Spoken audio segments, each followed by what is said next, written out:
Hello there, this is Caesar with Berkeley Heat Tub Makers. Just making a little video here to help assist you with replacing the batteries in the receiver. For this demonstration, we're using an LRI-6E, or the largest insert unit, and although this is a later model, all Regency units contain the same receiver and it's within the same area, commonly found here on the left side.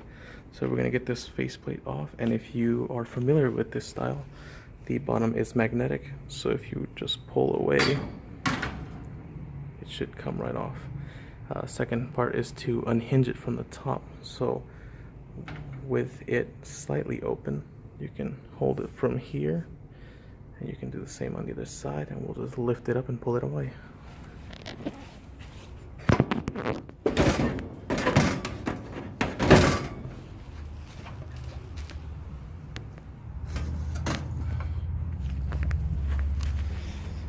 Alright, so as you can see, that's the hook there that the faceplate hangs off of, and these are the two magnets that the unit attaches to. So on most common Regency units, what you'll see is this box here.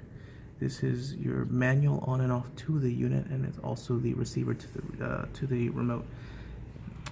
What you want to do is, depending on where you find this box, on some older units it's actually found inside here, on some it's found on the left side of the unit on the exterior, but on this certain model we're finding it here.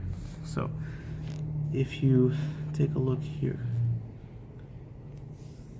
where you see the print is the battery holding cap. So what you want to do is, on some of the units you might have a little plastic tab here sitting on top of the little switch. What you want to do is put it on remote in the center and pry it out. No harm done. You can put it aside, don't lose it. And then what you'll do next is pretty much pull on these tabs located above and below the switch. You want to pull them in the direction of the print. So if we take a look here, you pull this towards the print, 1, 2, and there you are, 4 AA batteries. Now it's what you'll want to do is change them all out, make sure that if anything's inside you can wipe it out. Like on most toy cars or other devices, remote controls, you'll find there's little feet. You want to make sure that those feet go in first into the designated slots for them before you close the door. You don't want to force it on or you'll break the tabs. So feet in first, and then just push forward. And you should hear a clicking sound. For the most part, when you put new batteries in, you'll probably hear the receiver itself beep once or twice. And just to verify that it's accepted new batteries. The batteries we have in here are Duracell professional batteries. I honestly don't understand why they don't beep when they're put in, but they function, so just double check that the unit is working. So while our unit's off, we're gonna manually turn it on. And if you just give it a few seconds, our unit will come right on.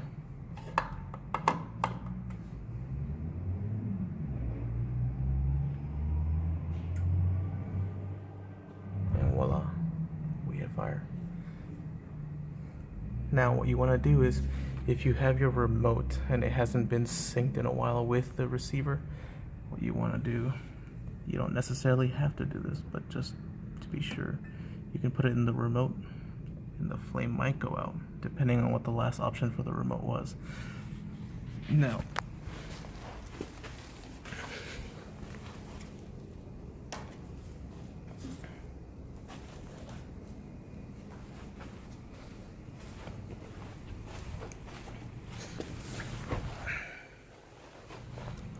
whenever you change the batteries in the receiver, you always change the batteries in the remote, and vice versa. You always want to make sure you have fresh batteries on both for a clean connection. So, same thing applies here. You pull down this tab here, and you have 3 AAA batteries. AAA here, AA there. So swap out the batteries. These are a little low, you can see by the indicator here. Unfortunately, there is no indicator for the unit. You'll just know when the batteries are low there. The remote won't respond even if you have new batteries. Why Regency did that, I don't know, but we'll work around it. So as you can see here, this remote is currently on. As you can see, the display for the thermostat, the current height of the flame, which would be for the current function, which is the flame adjuster, and then the temperature in the home. So what you want to do is you want to actually turn your remote off. So if you push the power button here, you should only see the display for the battery if it's there, and then display for the temperature in the home. So what you'll currently do is there's a program button right here. That is your program button. PRG is just designating this button here. What you'll do is you'll press this button and you should hear a beep or 2 beeps, and then while your remote is off, you'll power it on. That double beep was a confirmation that they're in sync now. So if I were to put it on remote, turn this remote off, give it a couple seconds, and turn it on, we should be seeing flame come on.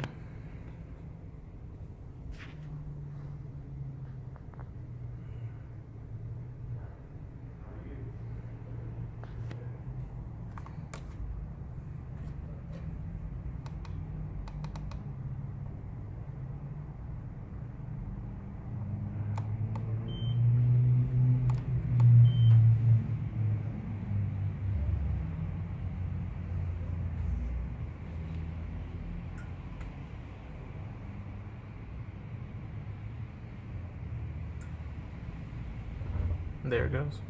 Seems like the batteries are a little low on my remote, so it's not exactly working at its best.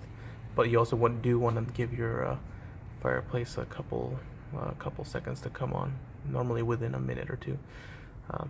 For the most part, at least 60 seconds. One other thing I can mention is, for many of the older models, you may not see the on, remote, and off functions. What you'll see are actually something more like this. You'll see negative, positive, negative, positive.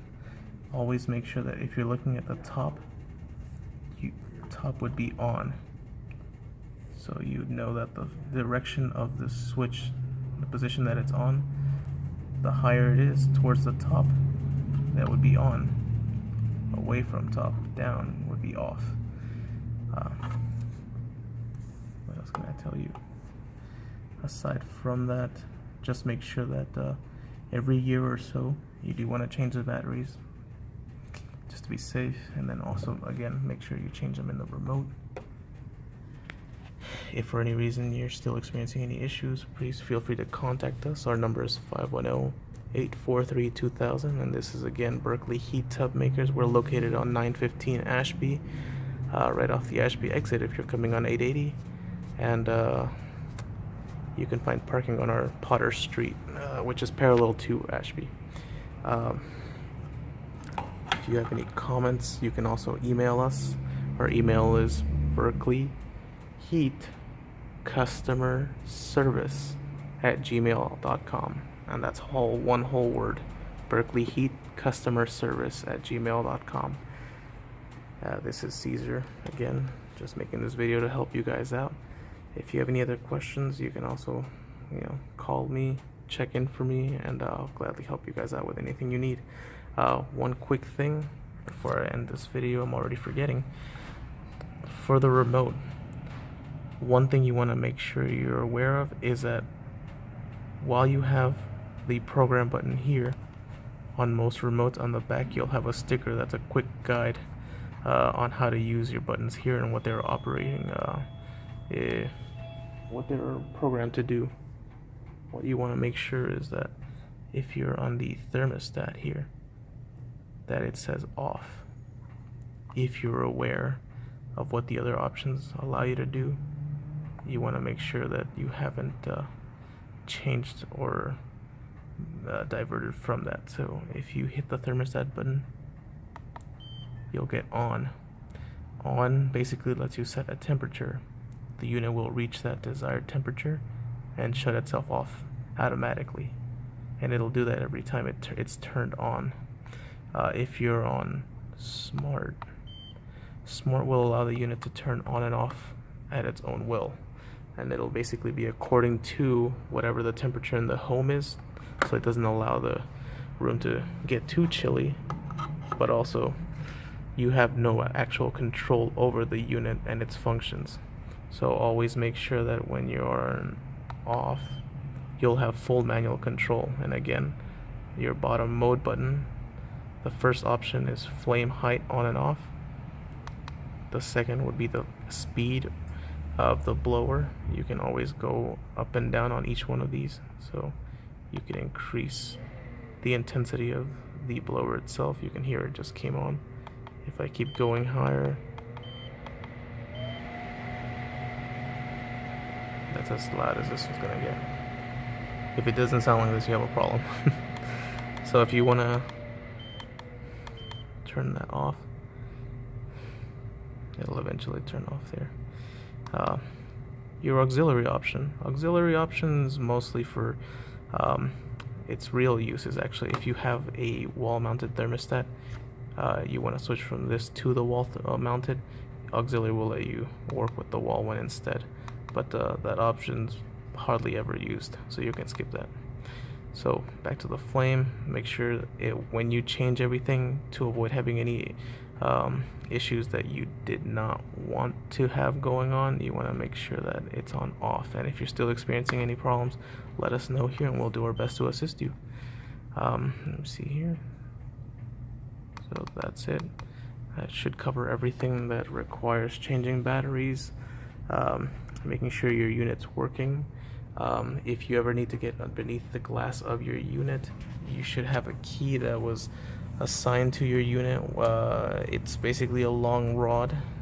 It has two horned ends, and you basically clasp underneath, and you can pull the tabs back and down, and you should be able to remove the glass, and you can go ahead and apply a designated cleaner to the glass.